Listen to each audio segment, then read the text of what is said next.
Good morning students. तो आज की क्लास में हम लोग स्टार्ट करने वाले हैं नया चैप्टर जिसका नाम है सोर्स ऑफ एनर्जी।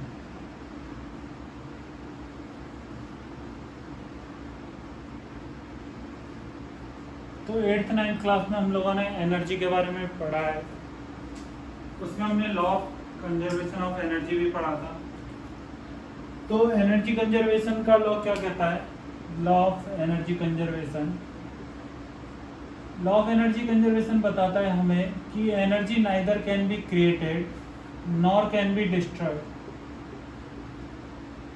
एनर्जी को ना तो हम क्या कर सकते हैं, क्रिएट कर सकते हैं, ना ही हम क्या कर सकते हैं, डिस्ट्रॉय कर सकते हैं। लेकिन हम एनर्जी के एक फॉर्म को दूसरे फॉर्म में क्या कर सकते हैं, चेंज कर सकते हैं। तो लॉ ऑफ एनर्जी कंजर्वेशन क्या बोलता है? Energy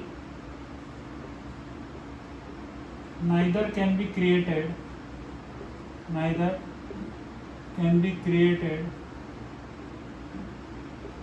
can be destroyed but it can only transform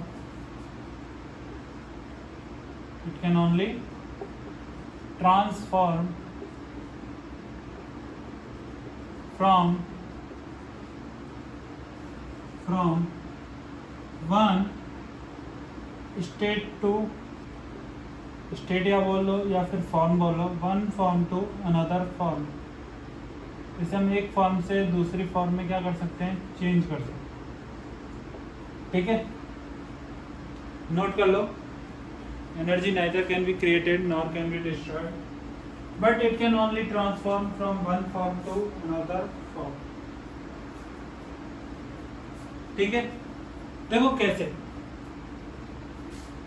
suppose करो यहाँ पर ये मार्कर है, मैंने इसको इतनी हाइट पर रखा हुआ है। तो जितनी हाइट पर मैंने इस मार्कर को ग्राउंड से रखा हुआ है उसकी वजह से इसमें क्या स्टोर्ड हो गई, पोटेंशियल एनर्जी। इस मार्कर में क्या स्टोर्ड हो गई, पोटेंशियल एनर्जी।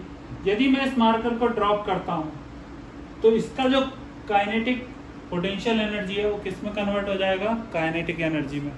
इसका पोटेंशियल एनर्जी किस में कन्वर्ट हो जाएगा, काइनेटिक एनर्जी में। और जैसे ये ग्राउंड पर टकराएगा तो क्या होगा, क्या एक साउंड क्रिएट होगी। तो उस टाइम इसका काइनेटिक एनर्जी किस में चेंज हो गया, साउंड एनर्जी में। और भी ये ब्रेक हो सकता है तो इसके पार्टिकल ब्रेक होने में जो एनर्जी लेंगे, इसका पार्टिकल एक प्लेस से दूसरे प्लेस तक भी जा सकता है। तो उन सब में क्या होता है, एनर्जी चेंज हो जाता है। ठीक है, तो एनर्जी कंजर्वेशन का लॉ क्या बताता है हमें, energy neither can be created nor can be destroyed but it can only transform from one form to another form. ठीक है, तो हम लोगों ने जान लिया एनर्जी कंजर्वेशन क्या होता है। हमें पता चल गया कि एनर्जी सिर्फ कभी खत्म नहीं हो सकता, ना ही कभी क्रिएट हो सकता है, हम उसे सिर्फ ट्रांसफॉर्म कर सकते हैं। लेकिन अब हमें एनर्जी का जरूरत रहा और लेकिन हमें हर टाइम पर प्रॉपर अमाउंट में एनर्जी नहीं मिलता है। इसीलिए हम एनर्जी के लिए नए नए सोर्स देखते हैं।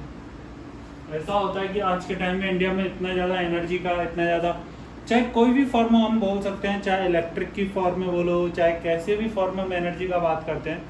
तो आज के टाइम में यदि हम बात करें तो सफिशिएंट अमाउंट ऑफ हमारे पास एनर्जी के सोर्स नहीं है। इसीलिए हम लगातार क्या करते हैं, नए सोर्स जनरेट करते हैं।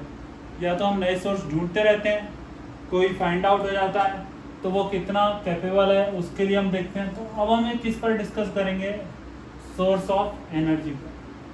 ठीक है, तो हमें नए नए सोर्स की जरूरत क्यों रहा, क्योंकि एनर्जी हमें क्या है, लगातार रिक्वायरमेंट ज़्यादा हो रही है। तो इसलिए हमें ऐसे सोर्स चाहिए जिनसे हम उन एनर्जी को क्या कर सके, फाइंड कर सके और उस एनर्जी को दूसरे फॉर्म में क्या कर सके, कन्वर्ट कर सके। ठीक है, तो देखो, लेकिन इसी के साथ साथ हम एक और चीज समझते हैं, एनर्जी का क्राइसिस क्या होता है। इसी के साथ साथ हम एक पॉइंट और क्लियर कर लेते हैं पहले, एनर्जी का क्राइसिस क्या होता है। हम लोगों ने एनर्जी कंजर्वेशन का लॉ पढ़ लिया, उसके बाद हम एक पॉइंट और देखते हैं, एनर्जी क्राइसिस।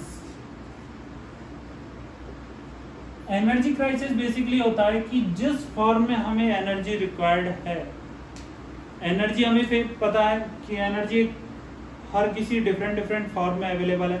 लेकिन जिस फॉर्म में हमें सबसे ज़्यादा एनर्जी रिक्वायर्ड है और यदि उस सूटेबल फॉर्म में हमें एनर्जी ना मिले तो उसी चीज़ को हम क्या बोलते हैं, एनर्जी क्राइसिस। उसी चीज़ को हम क्या बोल देते हैं, एनर्जी क्राइसिस। यदि मुझे इलेक्ट्रिसिटी चाहिए, बोलो, यदि मुझे इलेक्ट्रिसिटी चाहिए 200 मेगा जूल, मुझे इलेक्ट्रिकल एनर्जी कितनी चाहिए, 200 मेगा जूल का मुझे इलेक्ट्रिकल एनर्जी चाहिए, लेकिन मुझे सिर्फ मिल कितने का रहा है, 100 मेगा जूल का। तो बोलो क्या ये सफिशिएंट अमाउंट है? मुझे रिक्वायर्ड कितने का है, 200 का, लेकिन मिल कितना रहा है, क्या 100 मेगा जूल। तो क्या मेरे लिए 100 मेगा जूल का एनर्जी का कमी है? ये एनर्जी और किसी फॉर्म में अवेलेबल है, लेकिन मुझे रिक्वायर्ड फॉर्म में ये एनर्जी अवेलेबल नहीं है। इसी चीज को हम क्या बोलते हैं, एनर्जी क्राइसिस। इसी चीज को हम क्या बोलते हैं, एनर्जी क्राइसिस। तो एनर्जी क्राइसिस का डेफिनेशन क्या लिख सकते हो, lack of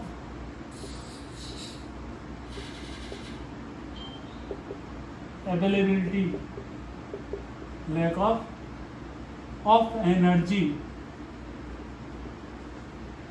into a required form, into a required form is called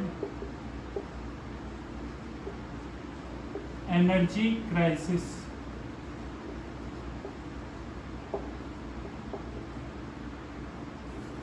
Is called energy crisis.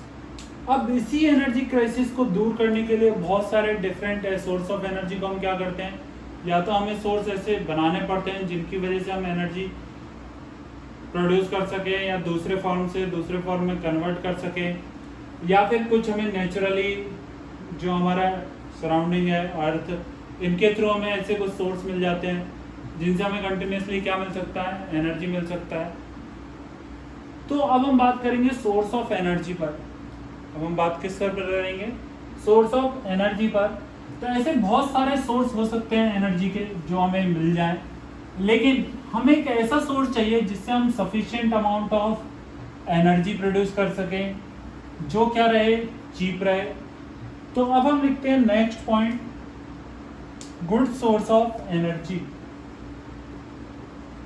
Energy के सोर्स तो बहुत सारे हैं, लेकिन गुड सोर्स ऑफ एनर्जी कौन कौन से होंगे, गुड सोर्स ऑफ एनर्जी। अब एक बात बताओ कि सपोज करो तुम्हारे पास एक कैंडल है, तुम उस कैंडल को बर्न करते हो, ठीक है। तुम्हारा कॉस्ट कितना आ रहा है एक कैंडल को बाई करने का। सपोज करो मैंने एक कैंडल लिया, ठीक है, इस कैंडल को मैंने यूज भी किया, मुझे इसका अप्रोक्स कॉस्ट आया 5 रुपये। एक कैंडल का कॉस्ट आया मेरा 5 रुपये, ठीक है। इस कैंडल से मुझे क्या मिला, लाइट में एनर्जी मिल गई, इसी के साथ साथ मुझे हीट एनर्जी मिल गई, ठीक है।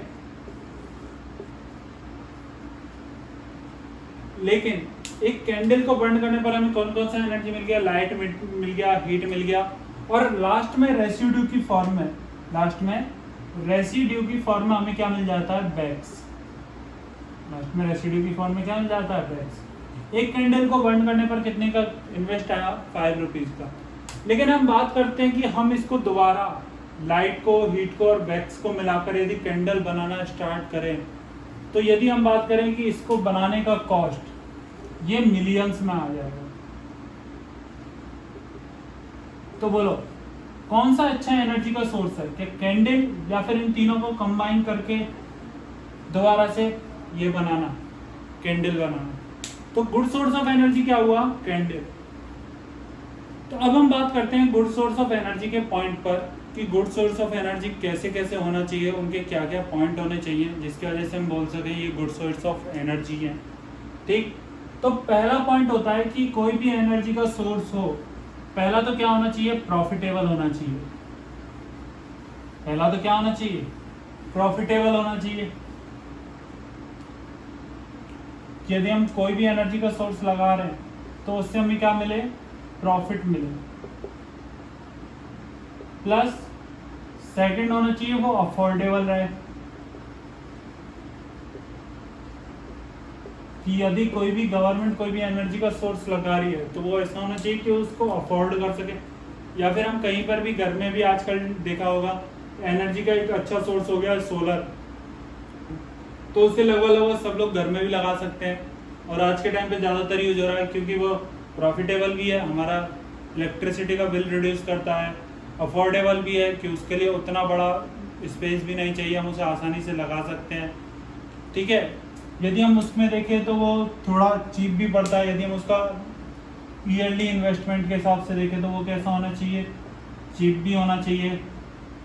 Plus fourth number less pollution, less pollutive होना चाहिए। ठीक है, और उससे लास्ट में एक और पॉइंट कि हाई अमाउंट ऑफ एनर्जी क्या होना चाहिए, जनरेट होना चाहिए, हाई अमाउंट ऑफ एनर्जी। तो ये सब किसके लिए पॉइंट्स है, गुड सोर्स ऑफ एनर्जी के पॉइंट है कि प्रॉफिटेबल होना चाहिए, अफोर्डेबल भी होना चाहिए, चीप भी रहना चाहिए, लेस पॉल्यूटिव भी होना चाहिए, हाई अमाउंट ऑफ एनर्जी भी उससे मिलना चाहिए। ठीक, तो ये बात हो गई गुड सोर्स ऑफ एनर्जी पर।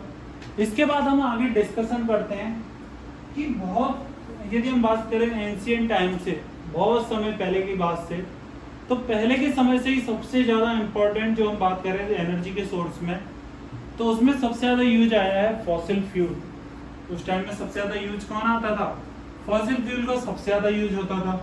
फॉसिल फ्यूल का फॉर्मेशन कैसे हुआ कि क्या हुआ था कि अर्थ का जो इनर स्ट्रक्चर है वो इस टाइप से है कि उसमें लगातार क्या होते हैं, चेंज होते हैं। उसकी वजह से फ्लोरा और फौना जो एनिमल्स थे, प्लांट्स थे, सब किस में चले गए, अर्थ में चले गए। वहाँ पर हाई प्रेशर, हाई टेम्परेचर की वजह से उनका स्ट्रक्चर क्या होता गया, चेंज होता गया। वहाँ से हमें बहुत सारा फॉसिल फ्यूल, जिसे आज बोलते हैं हम कोल, पेट्रोलियम, डीजल, डिफरेंट टाइप्स के और लिक्विड फ्यूल हमें क्या हुए, फाइंड आउट हुए। ठीक है, तो सबसे यदि हम बोले कि पहले के टाइम से कौन सा सबसे ज़्यादा इम्पोर्टेंट है, तो उसमें हम बोलते हैं फॉसिल फ्यूल। उसमें हम सबसे ज़्यादा एनर्जी के सोर्स के रूप में किसको मानते हैं, फॉसिल फ्यूल। ठीक है, तो फॉसिल फ्यूल एनर्जी का बहुत बड़ा सोर्स है, लेकिन फॉसिल फ्यूल एनर्जी का नॉन रिन्यूएबल सोर्स है कि उसे हम दोबारा से क्रिएट नहीं कर सकते। उसे क्रिएट कौन कर सकता है, अर्थ के यदि सराउंडिंग में चेंज होगा, ये ज्योग्राफी में पढ़ोगे कैसे चेंज होता है, प्लेट्स टकराती हैं एक दूसरे से तो ये चेंज होता है स्ट्रक्चर में। ठीक है, वो हम बात नहीं करने वाले। तो जब उसके स्ट्रक्चर में चेंज होगा, जब एनिमल्स, प्लांट्स जो भी है वो सब अर्थ में जाएंगे, वहाँ पर हाई प्रेशर टेम्परेचर की वजह से प्रोसेस होगा, उसके बाद वो कन्वर्ट होते हैं। तो इस प्रोसेस में बहुत ज़्यादा टाइम लगता है। और फॉसिल फ्यूल कैसे होते हैं, non renewable source. Fossil fuel कैसे होते हैं, नॉन रिन्यूएबल सोर्स। तो एक टाइम ऐसा आएगा जब फॉसिल फ्यूल क्या हो जाएंगे, खत्म। धीरे धीरे पढ़ाई होगा, न्यूज़पेपर में भी आता है कि हर जगह पर कमी होने लग गया फॉसिल फ्यूल्स का। ठीक है, तो ये हो गया फॉसिल फ्यूल पर बात। अब उसमें हम लास्ट में डिस्कस करते हैं क्वालिटी ऑफ फॉसिल फ्यूल की। फॉसिल फ्यूल का क्या क्या क्वालिटी होना चाहिए, कैसे आजकल देखा होगा इंडस्ट्रियल में बहुत सारे चेंज किए जा रहे हैं। हम लोग एक बहुत ज़्यादा हाई डिस्टेंस पर चिमनी का यूज करते हैं कि एयर पोल्यूशन ना हो, क्योंकि लगातार हम क्या यूज करते हैं, कोल यूज करते हैं। वहाँ की वजह से स्मोक प्रोड्यूस होता है, उसमें बहुत सारी डिफरेंट टाइप्स की गैसेज रहती हैं। ठीक है, अब तो उनको डिस्टिल किया जाता है अलग अलग टाइप में। उनमें से जो रिक्वायरमेंट गैस है उनको रखा जाता है। पहले उनमें सल्फर, हाइड्रोजन या अलग अलग डिफरेंट टाइप्स की गैस निकलती थी, जिनकी वजह से क्या होता था, एसिडिक रेन भी होता था, सॉइल का फर्टिलिटी भी डिक्रीज हो जाता था। तो ये सब पर आजकल के टाइम में बहुत ज़्यादा वर्क किया जाता है कि ये सब प्रोसेस ना हो। ठीक है, तो अब हम बात करने वाले हैं सोर्स ऑफ एनर्जी, जिसमें हम फर्स्ट किस पर बात करेंगे, फॉसिल फ्यूल। तो हेडिंग डालो फॉसिल फ्यूल। फॉसिल फ्यूल, इसमें लिखो these are the non renewable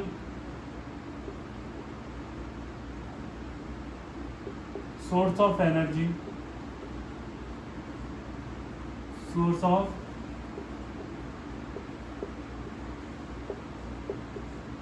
energy due to continuous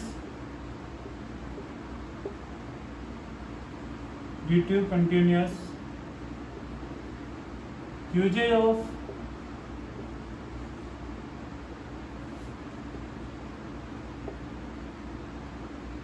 these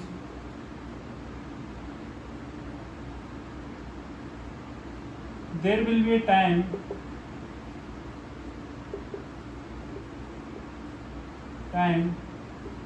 at which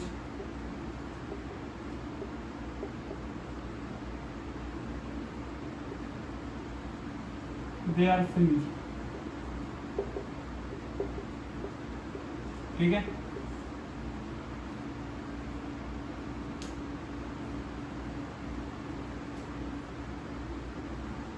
इसमें लिखना next in the whole world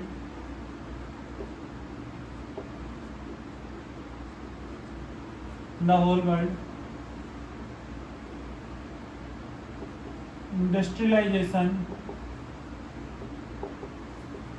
is only possible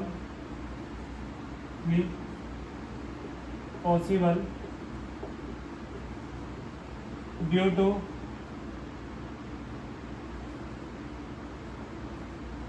fossil fuel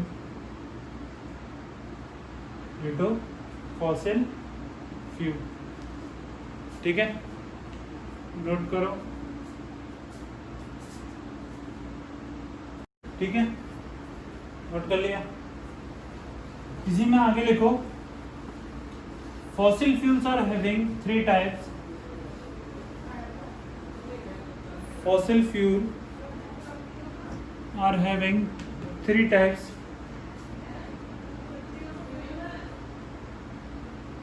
first solid fuel, इसमें लिखना कोल। ठीक है, लिक्विड फ्यूल, इसमें क्या लिखोगे पेट्रोलियम, जिसमें petrol diesel. Third gaseous fuel,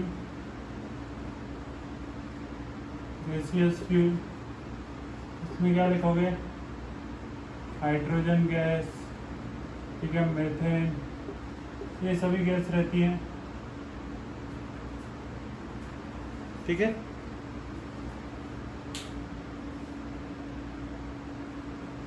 इसमें आगे लिखो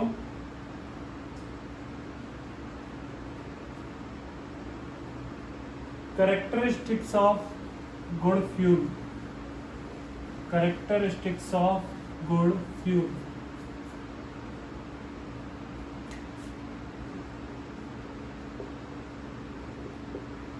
कैरेक्टरिस्टिक्स ऑफ गुड फ्यूल। तो किस फ्यूल को हम गुड फ्यूल बोलते हैं? पहला, ठीक है, फर्स्ट लिखो लेस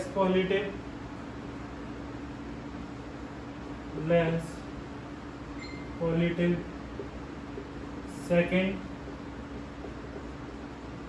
इजीली अवेलेबल,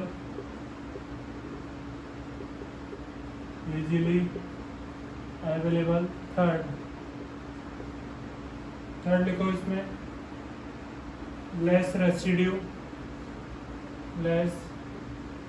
रेसिड्यू, ठीक है। फोर्थ लिखो अफोर्डेबल,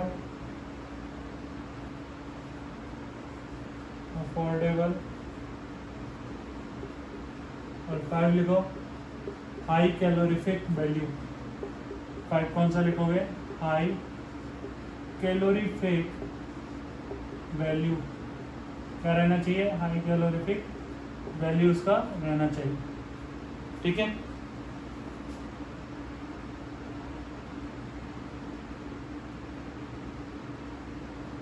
लेकिन इसी के साथ साथ फ्यूल्स के क्या रहते हैं, कुछ डिसएडवांटेज रहते हैं। तो नेक्स्ट हेडिंग लिखना डिसएडवांटेज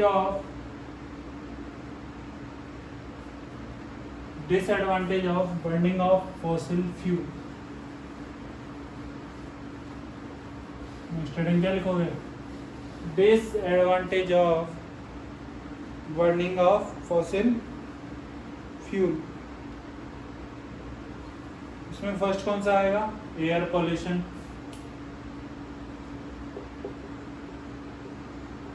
डिसएडवांटेज ऑफ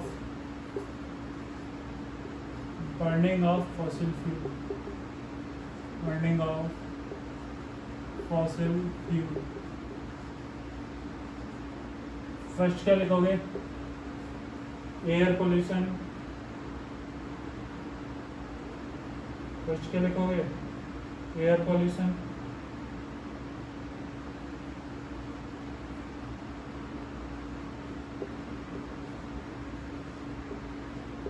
सेकेंड लिखो the sulphide of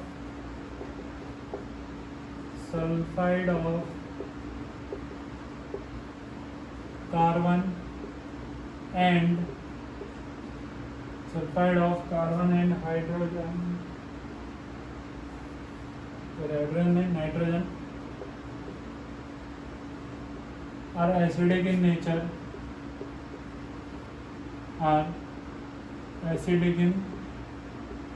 nature, so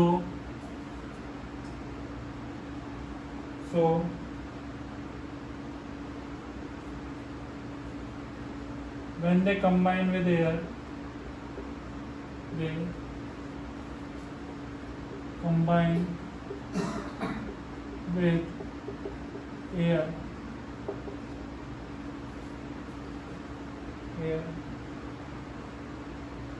acidic rain happen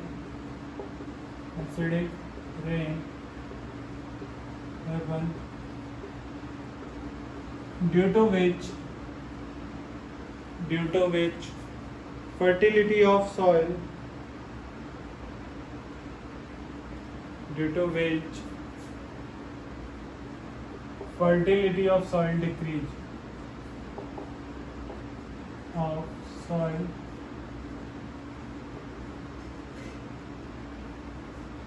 decrease note करो।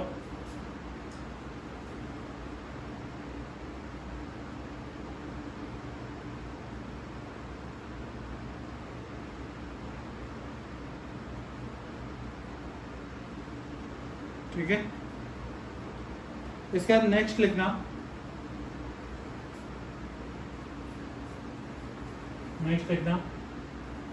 By increasing the efficiency of combustion process,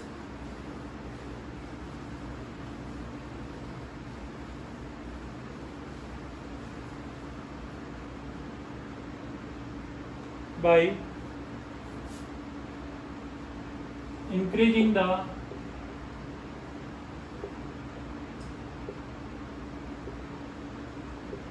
efficiency of combustion process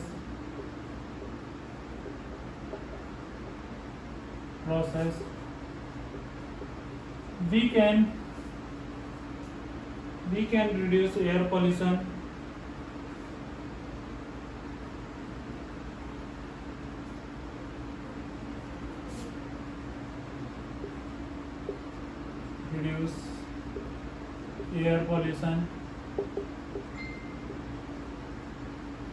and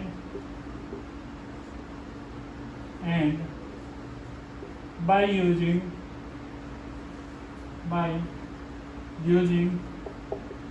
different techniques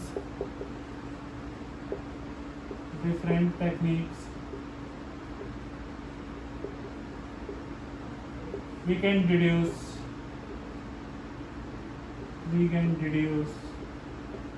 escape of harmful gas,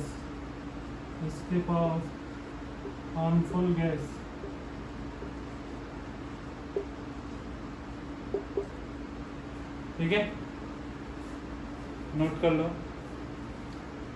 तो ये हमने बात किया first source of energy, जो कौन सा था?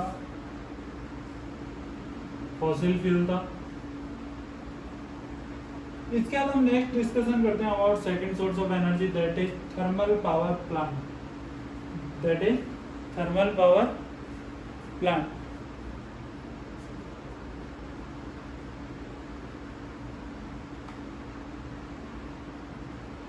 ठीक है, तो सेकंड लिखो सोर्स ऑफ एनर्जी,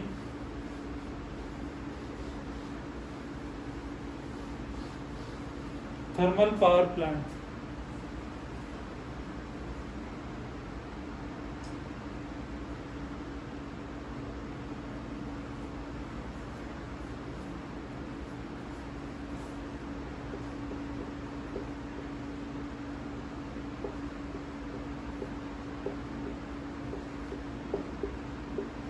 तो इसके अलावा हम जितने लगभग सोर्स ऑफ एनर्जी पढ़ते हैं उन सब में हमको सबसे ज्यादा रिक्वायरमेंट आज के टाइम पर किसका होता है?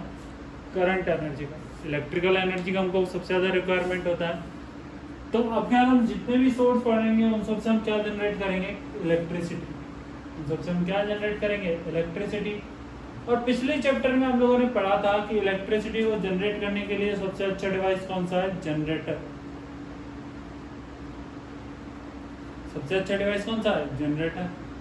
तो अब हम जितने भी सोर्स पढ़ेंगे एनर्जी के उन सबसे क्या जनरेट होता है? Electrical energy. तो उसमें हम फर्स्ट स्टार्ट करते हैं thermal power plant. Thermal power plant में क्या होता है? बेसिकली हम एक इस तरह से वो बहुत बड़ा साइज का बर्तन है, कुछ भी मान लो स्टोव टाइप का, इसको हम नीचे से क्या करते हैं? कोल की हेल्प से हीट करते हैं। इसमें वाटर फिल है, ठीक है, कवर अप है पूरा, इसमें वाटर फिल है। अब वाटर को हम लगातार क्या कर रहे हैं? हीट। वाटर को हम लगातार क्या कर रहे हैं? हीट। और लगातार हम वाटर को हीट करेंगे तो क्या जनरेट होता है? स्टीम। क्या जनरेट होता है? स्टीम। और जब वाटर से स्टीम जनरेट होता है तो हम इसी स्टीम की हेल्प से किसको रोटेट करते हैं? यहाँ पर रहता है टरबाइन। यहाँ पर कौन होता है? Turbine blade. Turbine blade rotate होगा, स्टीम की हेल्प से कौन रोटेट होगा? टरबाइन ब्लेड रोटेट होगा। और इस टरबाइन ब्लेड का हम कनेक्शन कर देते हैं इस रोटेटिंग शाफ्ट की हेल्प से, किससे? डायनेमो या जनरेटर, या तो मैं इसे नाम दे दूं डायनेमो, या फिर मैं क्या बोल देता हूँ, इसे किससे कनेक्ट कर देते हैं? जनरेटर में। अब मैं जनरेटर में यदि एक बार हमारा जो रोटेटिंग शाफ्ट है वो घूमने लग गया तो क्या लगातार इलेक्ट्रिकल एनर्जी प्रोड्यूस होता है? लगातार इलेक्ट्रिकल एनर्जी क्या होगा? प्रोड्यूस। तो थर्मल पावर प्लांट में हम क्या करते हैं? कोल की हेल्प से किसको हीट करते हैं? वाटर को। वाटर को कंटिन्यूसली हीट करेंगे तो क्या फॉर्म होगा? स्टीम। और फिर उसको स्टीम को पाइप के थ्रू किस पर हम थ्रू करते हैं? टरबाइन ब्लेड्स पर। टरबाइन ब्लेड्स के कौन कनेक्ट होता है? डायनेमो या जनरेटर। और जनरेटर क्या प्रोड्यूस करता है? इलेक्ट्रिसिटी। जनरेटर क्या प्रोड्यूस करता है? इलेक्ट्रिसिटी प्रोड्यूस करता है। ठीक है, तो अब इसमें ये बनाना चाहो बना सकते हो। यहाँ पे सिर्फ एक लिख लेना, स्टीम। इसमें कौन रहती है? स्टीम। ठीक है, तो आगे देखो और नोट करो। In this plant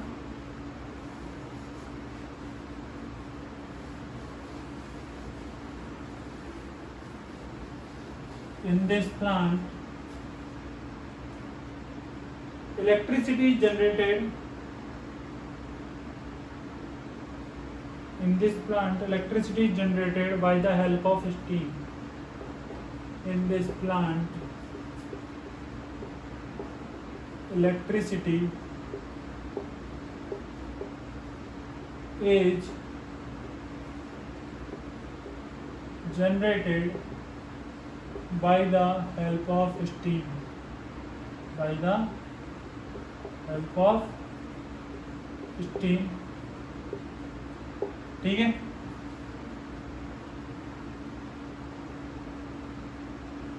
large amount of fossil fuels are burned. Next लिखो, large amount of fossil fuels are burned to convert water into steam. Large amount of fossil fuel are burned to convert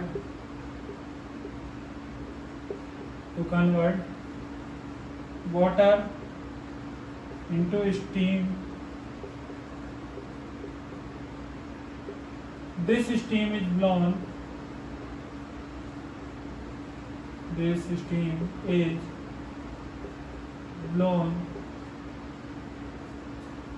on turbine blades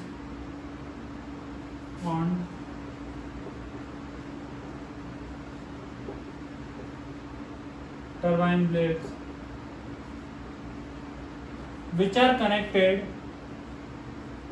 with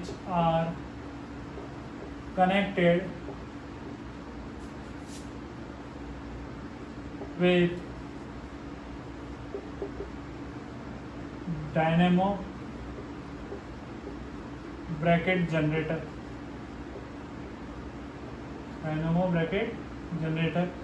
due to which electricity is produced.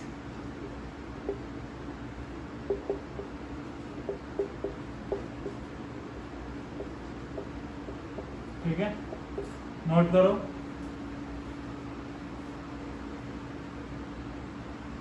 कर लिया note? ठीक है। अब next लिखो disadvantage. इस process का भी क्या है, कुछ डिसएडवांटेज है। तो यदि हम बात करें इस प्रोसेस में, क्या इस प्रोसेस में वाटर को हमें किस में कन्वर्ट करना है, स्टीम में। वाटर को हमें किस में कन्वर्ट करना है, स्टीम में कन्वर्ट करना है। और वाटर को यदि हमें स्टीम में कन्वर्ट करना है तो क्या बहुत ज़्यादा अमाउंट ऑफ फॉसिल फ्यूल का रिक्वायरमेंट होगा। बहुत ज़्यादा अमाउंट में किसका रिक्वायरमेंट होगा, फॉसिल फ्यूल का रिक्वायरमेंट होगा। और क्या इस प्रोसेस को करने के लिए हमें लार्ज एरिया का रिक्वायरमेंट रहेगा, बोलो। ठीक है, तो नेक्स्ट लिखो डिसएडवांटेज।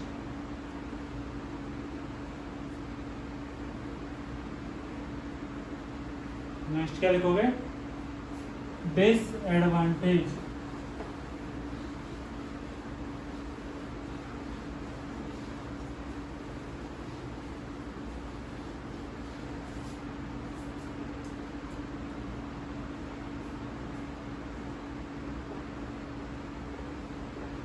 डिसएडवांटेज, इसमें फर्स्ट लिखो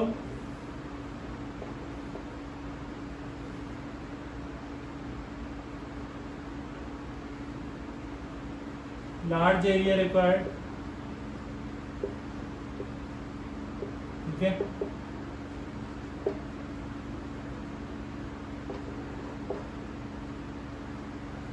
second, high amount of fossil fuels are required. High amount of fossil fuels are required.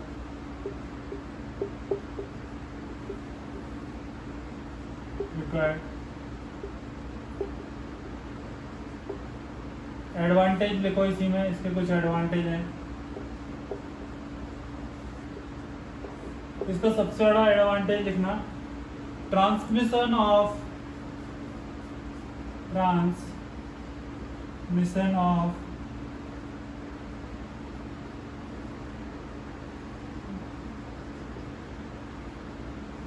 electric current is more easier than transportation of fossil fuel.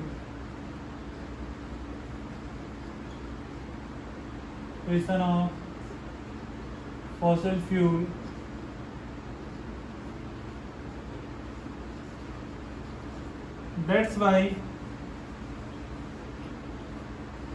why they are stabilized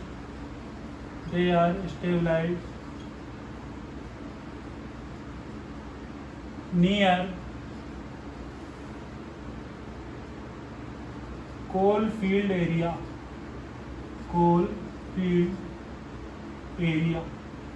ठीक है, note कर लो advantage क्या है इसका, transmission of electric current is more easier than transportation of fossil fuel, that's why they are stabilised near coal field area.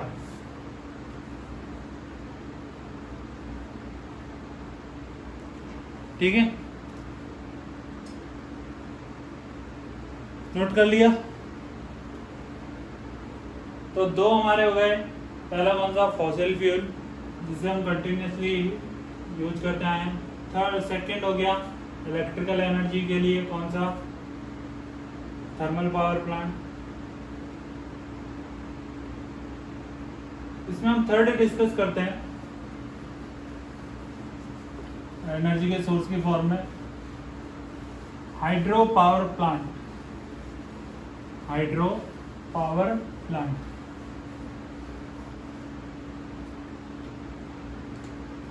या इसे hydel power plant ही होते हैं। इसमें क्या किया जाता है, बेसिकली वाटर की हेल्प से एनर्जी जनरेट या करंट को हम जनरेट करते हैं, इलेक्ट्रिकल एनर्जी को। यदि हमें बोलूँ कि यहाँ पर हम क्या करते हैं, बेसिकली कोई भी रिवर है तो उसके एक पॉइंट पर हम क्या करते हैं, डैम बना देते हैं। तो यहाँ पर कंटिन्यूसली क्या करते हैं, वाटर को स्टोर करते हैं। तो कहीं से भी यदि वाटर आ रहा था और हम यहाँ पर स्टोर कर रहे हैं एक हाइट पर, तो वाटर के पास क्या स्टोर होती जाती है, पोटेंशियल एनर्जी। वाटर के पास क्या आ जाती है, पोटेंशियल एनर्जी। और जब एक सफिशिएंट है, एक हाई अमाउंट में यहाँ पर वाटर क्या हो जाता है, फिल हो जाता है, तो उसे पाइप के थ्रू या फिर होल्स के थ्रू वाटर को क्या किया जाता है, टरबाइन ब्लेड्स पर डाला जाता है। वाटर को किस पर किया जाता है, टरबाइन ब्लेड्स पर डाला जाता है। जब इतनी हाइट से वाटर गिरेगा तो वाटर का यहाँ पर जो पोटेंशियल एनर्जी था वो किस में कन्वर्ट होता है, काइनेटिक एनर्जी में। यहाँ पर जो वाटर स्टोर था इतने हाइट पर, उसके पास क्या था, पोटेंशियल एनर्जी। और जब हम इसको किसी भी पाइप या फिर हम जो भी इससे बनाते हैं उस टाइम करते हैं, उसके थ्रू ये किस पर आएगा, पोटेंशियल एनर्जी काइनेटिक एनर्जी में कन्वर्ट होगा। और ये किस पर गिरता है, टरबाइन ब्लेड्स पर। ये किस पर गिरते हैं, टरबाइन ब्लेड्स पर गिरते हैं। और उनकी वजह से टरबाइन ब्लेड्स क्या होते हैं, रोटेट होते हैं। और टरबाइन ब्लेड्स को अगेन हमने किससे कनेक्ट कर रखा होता है, डायनेमो से या जनरेटर से। और डायनेमो जनरेटर से यदि हमने कनेक्ट कर रखा है तो उनसे क्या जनरेट हो जाएगा, करंट, यानी कि इलेक्ट्रिसिटी हमें मिल गई। बात समझ में आई। लेकिन चलो ये तो हो गया, प्रोसेस भी समझ में आ गया, लेकिन इसके कुछ डिसएडवांटेज भी हैं और कुछ एडवांटेज भी है। पहले हम बात करते हैं एडवांटेज का। तो वाटर क्या एक नेचुरल रिसोर्स है, ये लगातार हमें क्या रहेगा, मिलता हुआ रहेगा। जहां पर भी हमने डैम बनाया, ठीक है, लेकिन आज के टाइम में पानी का भी कमी चल रहा है, ठीक है, याद रखना ये बात भी। तो इससे लगातार हमें वाटर जब तक नेचुरल रिसोर्स की तरह हमें अवेलेबल है तो हम उससे इलेक्ट्रिकल एनर्जी फॉर्म कर सकते हैं। इसकी वजह से बहुत जगह पर जो भी फ्लड आता है उनका थोड़ा डेंजर है वो थोड़ा कम हो जाता है। यदि कभी पानी ना हो तो यहाँ से पानी छोड़ा जाता है, बहुत जगह पर भेजा जाता है, ये भी देखा होगा। तो ये सब इसके क्या है, एडवांटेज। इसके डिसएडवांटेज भी हैं कुछ। डिसएडवांटेज क्या है कि जहाँ पर भी हम इनको स्टेबलाइज करेंगे डैम को, हमें बहुत ज़्यादा लार्ज अमाउंट में मनी का रिक्वायरमेंट रहेगा, प्लस लार्ज एरिया का रिक्वायरमेंट रहेगा। यदि इस एरिया के आसपास कोई भी यदि लोग रहते हैं तो उन्हें हमें उस जगह से क्या करना पड़ता है, शिफ्ट करना पड़ता है किसी दूसरी जगह पर। उसमें बहुत ज़्यादा इन्वेस्टमेंट आता है। यहाँ पर जो आसपास रहने वाले एनिमल्स है, प्लांट है, उनका भी क्या हो जाता है, एनिमल चले जाएंगे, प्लांट इसमें सबमर्ज हो जाते हैं, ठीक है। ये सब भी क्या होते हैं, इसके साथ साथ इसके डिसएडवांटेज। तो इन बात समझ में आ गया हाइडल पावर प्लांट का, ठीक।